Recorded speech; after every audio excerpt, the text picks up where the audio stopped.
Hello everyone, welcome back, and you are watching Technical World. If you want to disable automatic in-app purchase of apps in iPhone and iPad, then keep watching this video until the end. Cause today in this video I'm going to show you how to disable in-app purchase in iPhone and iPad. So without wasting any time, let's get started, and before start please don't forget to subscribe. Now what we have to do, launch settings, scroll, find and tap on screen time, and tap use screen time passcode. Now set screen time passcode, confirm passcode, and tap cancel and tap skip.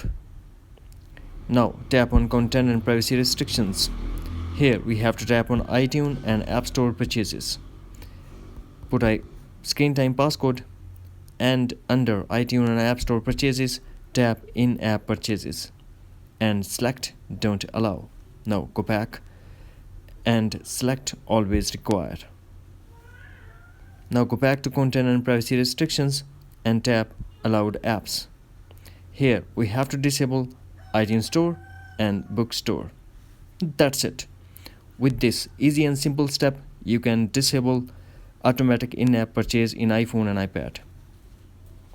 Hopefully friends, you found this video helpful, so please don't forget to subscribe, like and share with your friends and family. Thanks for watching. Take care. Bye-bye.